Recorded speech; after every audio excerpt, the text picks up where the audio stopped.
है इस प्रॉब्लम का, जो इन्होंने एक प्रॉब्लम बताई, सोशल मीडिया। सोशल मीडिया से हम कैसे बचें? Because it is addictive. कुछ स्टडीज हुई हैं जहां से निकल करके आ रहा है, it is as addictive as alcohol and tobacco. और ये कोई इल्यूजन नहीं है, ये कोई मेरी थ्योरी नहीं है, ये फैक्ट है। कितने लोग हैं सोशल मीडिया पर? और सिर्फ यहां पर नहीं, कितने लोग हैं, मतलब हजारों हैं, लाखों हैं, करोड़ों हैं, ये ऑलमोस्ट पूरी की पूरी दुनिया है, ऑलमोस्ट सब है। और कितने कितने घंटे वहां पर स्पेंड कर रहे हैं? मिनिमम 2 से 3 घंटे मिनिमम। अगर एवरेज भी बोलूं तो 3 घंटे। इस 3 घंटे की रिटर्न क्या है?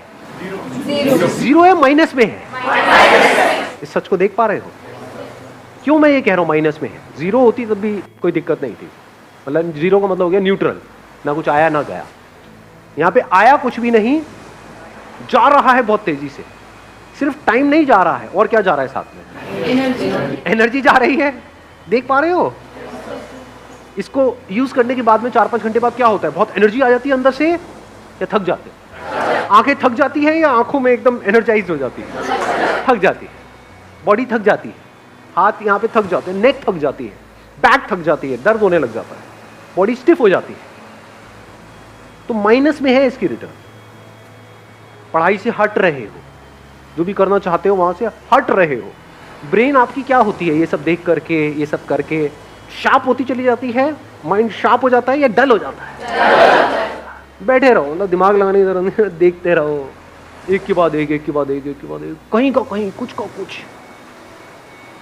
तो इसका जो सोल्यूशन है, अगर ध्यान से आप समझ पाओगे, उसका सबसे पहला स्टेप है इस बात को समझना, जो बात मैं कह रहा हूं। और सिर्फ अभी नहीं समझना कि अभी ये वीडियो देख रहे हो तो समझ रहे हो, यहाँ पे बैठे हो तो समझ रहे हो। खुद अपने आप से ये क्वेश्चन पूछना बार बार बार बार कि मैं कर क्या रहा हूं। और इसका मेरा जो भी ड्रीम है, जहां पे भी मैं अपनी लाइफ को देखता हूं 5 साल बाद, उससे क्या कनेक्शन है? अगर मेरे सारे सेशंस का आप एसेंस निकालोगे, वो है क्वेश्चनिंग। तो इस तरह के आप क्वेश्चंस पूछने लग जाओगे तो जवाब मिलेंगे ना। अगर मैंने अपने आप से क्वेश्चन पूछे, जिसके बेस पे मैंने आपको जवाब दिया और उसको आपने रट लिया, तो आप में और एक तोते में कोई फर्क नहीं है। पता आपको सब कुछ होगा, कर कुछ भी नहीं पा रहे हो। ये प्रॉब्लम आती है आप लोगों के साथ प्रैक्टिकली? नहीं आती है। बहुत लोग मेरे से क्वेश्चन पूछते हैं कि सर आपकी बातें सारी समझ तो आ जाती हैं, लेकिन प्रैक्टिकली लाइफ में हम अप्लाई नहीं कर पाते। ऐसा क्यों है? क्योंकि वो मेरी बातें हैं, आपकी बातें नहीं है ना। आपकी बातें कैसे बनेंगी? उसका पहला स्टेप क्या है? क्वेश्चन पूछना। किससे क्वेश्चन पूछना? अपने आप से। दिन में कितने घंटे या कितने मिनट आप अपने आप से बैठ करके क्वेश्चनिंग करते हो? सच बोलो। जीरो। ये प्रॉब्लम की सारी की सारी जड़ है। क्वेश्चनिंग ही तो फर्क है आप में और एक जानवर में, एक गली के कुत्ते में और आप में फर्क क्या है? कभी सोचा है अपने आप से बैठ के? और कड़वा तो नहीं लग रहा? मैं कई बार बोलता तो हूं इतना स्ट्रांगली, मेरे को खुद को अजीब लग रहा होता है, लेकिन कई बार ये चीजें जरूरी होती है। सो अगर हम मिल करके क्वेश्चनिंग करें, और सिर्फ यहां पर ना करें, इसके बाद भी करें, इसके बाद भी आप ये क्वेश्चनिंग करो, तब आपकी लाइफ का कंट्रोल आपके हाथ में आने लग जाएगा। ये बातें जो भी हम कर रहे हैं, ये थोड़ी देर तक याद रहेगी, उसके बाद में सब भूल भाग जाओगे। ये प्रैक्टिकल बात है। जैसे ही वापस से अपनी उस हैबिट में जाओगे, जो हैबिट आपको पड़ी हुई है पिछले कुछ सालों से, तो सारी बातें भूल जाओ, उसकी तरफ खींचे चले जाओ, और फिर वो आपको ओवर पावर कर लेगा, आपकी ब्रेन को। और आपकी ब्रेन आपकी बॉडी को कंट्रोल करेगी। आप चाह करके भी अपने आप को रोक नहीं पाओगे। ये होने वाला है। ये सेशन खत्म होते ही यही होगा। देख लेना, अभी वापसी में आप लोग, बहुत सारे लोग तो साथ में जा रहे होंगे, मेट्रो में बैठे होंगे, लगे होंगे सब कुछ वही हो रहा होगा जो हो रहा था। जो आप कर रहे थे यहाँ पर आते वक्त, वही जाते वक्त हो रहा हो। रियल प्रॉब्लम प्रोक्रेस्टिनेशन है। क्या रियल प्रॉब्लम प्रोक्रेस्टिनेशन है, या रियल प्रॉब्लम ये है कि एक सेंस ऑफ अर्जेंसी हमारे अंदर नहीं है? Do you have that sense of urgency कि यार मेरा टाइम निकल रहा है, मुझे कुछ करना है? अंदर से ये आग लगी हुई है। सच बोलो अपने आप से। Do you have that fire? अगर होगी तो फिर तो ये सोशल मीडिया आप पे हावी हो ही नहीं सकता ना। ये आपको ओवर पावर नहीं, कुछ भी आपको ओवर पावर नहीं कर सकता ना चाह रहे हो अपने करियर के लिए। जबकि एक्चुअल में देखा जाए तो कौन है यहाँ पर जो कहेगा कि मेरा करियर बड़ा कमाल का सेट हो गया है जी, मैंने कर लिया जो कुछ करना था मुझे लाइफ में फाइनेंशियली? है कोई? एनीबडी?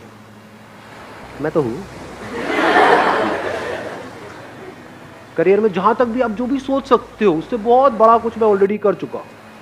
अगर आज मैं पूरा दिन भी बैठ करके मोबाइल पे टाइम पास करता रहूं, मुझे फाइनेंशियली कोई फर्क नहीं पड़ने वाला, फिर भी कर रहा हूँ।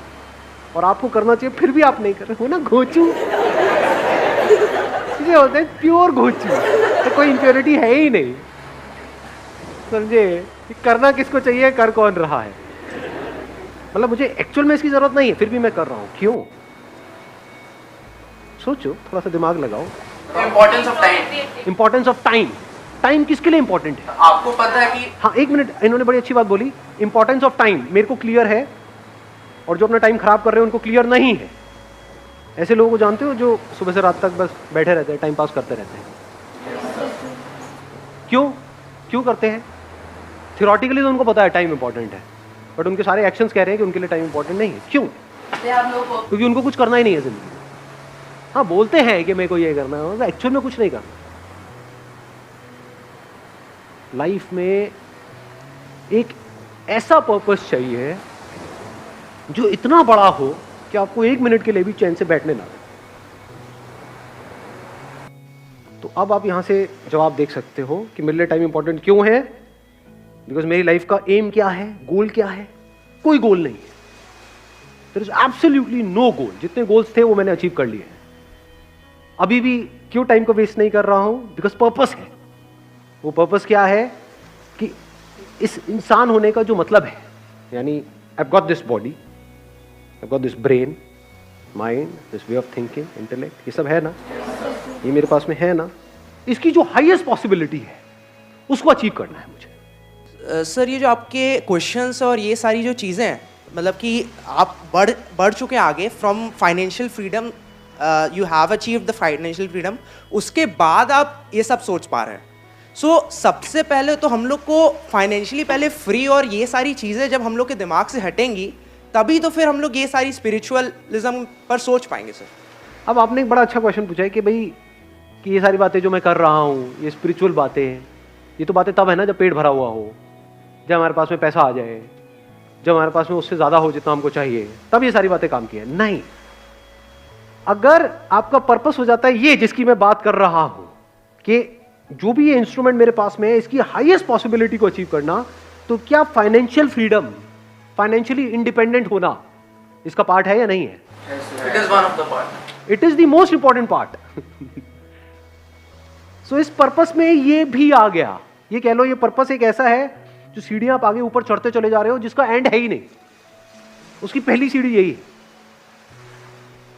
If you are not financially free, if you are working for money, तब तो पूरे दिन सुबह से रात तक you are just working for money। तो पूरी जिंदगी क्या किया? पैसे के लिए काम किया, पैसे के लिए जिए, पैसे के लिए मरे।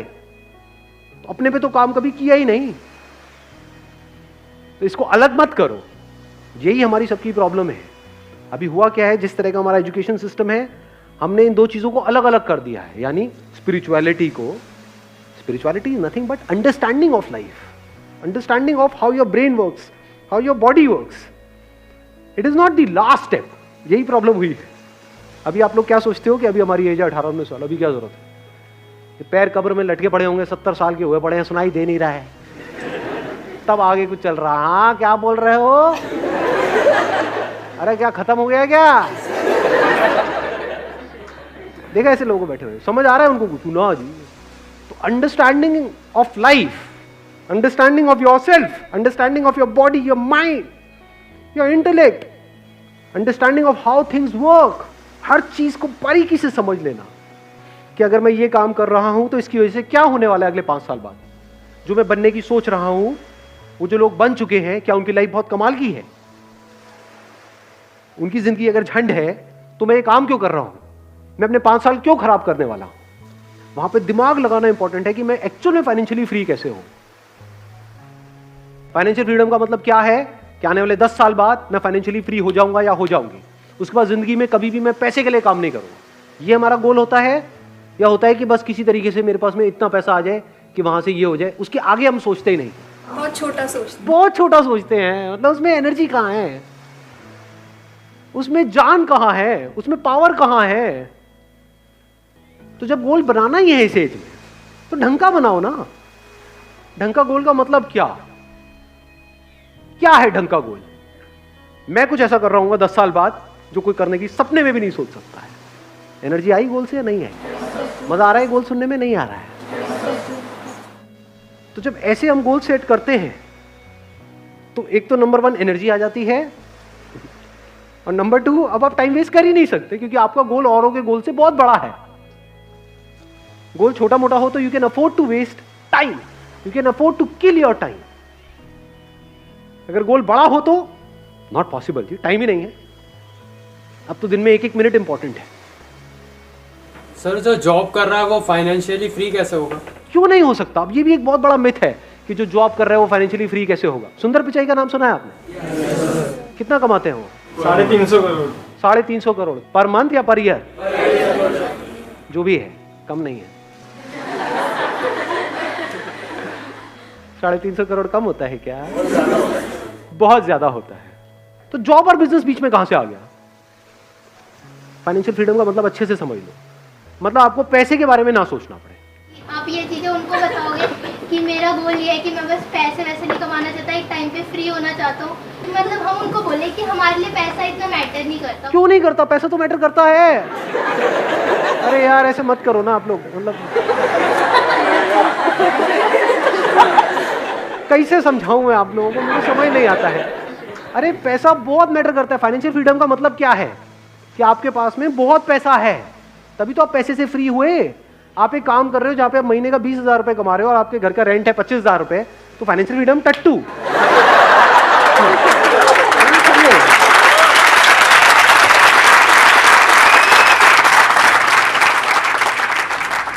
कुछ भी करने से पहले आपको पैसे की टेंशन ना हो। मतलब अगर आप किसी रेस्टोरेंट में जाओ तो आप राइट साइड में ना देखो, लेफ्ट साइड में देखो। सिंपल करता हो। 250 रुपये, 180, 170, 5 रुपये अब भैया पापड़ नहीं, पापड़ नहीं। कभी भूल के भी ये मत समझ लेना पैसा इज नॉट इंपॉर्टेंट। अगर पैसा नहीं है आपके पास में तो ये सारी बातें जो मैं कर रहा हूं वो सब बेकार है। मैं क्या कह रहा हूं, गोल सेट करना ही है तो ढंग का गोल सेट करो ना। Discover the highest possibility, the highest potential of this. मैंने दिस तो कर दिया, मेरा मत डिस्कवर करने लगा। बैठ करके मेरे को देख रहे हो, मेरे सर ने कहा था दिस। सर आप कितने अच्छे हो, आप कितना अच्छा बोलते हो, सर आई लव यू, ये वो ऐसे फुद्दू काम नहीं करते। दिस मतलब this to achieve the highest possibility of this. ये पर्पस कभी भी अचीव नहीं होने वाला है, लेकिन मजा बड़ा आने वाला है। तो लास्ट मोमेंट भी जब होगा ना, मतलब ऐसा अंदर से पर्सनालिटी ऐसी बनती चली जाती है कि अगर एक्चुअल में आपको पता है कि हाँ मौत सामने खड़ी है और अब कुछ नहीं हो सकता। एक बिल्डिंग में हो, पता है भूचाल आ रहा है, अब जब तक बाहर जाएंगे तब तक तो कांड ही हो जाएगा। बैठ करके देख रहे हो सब कुछ हिल रहा है, मरने वाले हैं, मरो, उसको भी देख रहे हो। So that is part of this purpose. Not just life, even death is the part of this purpose to discover the highest possibility of it. ज़्यादा हो गया, कभी कभी होना चाहिए। Wish you all the very best.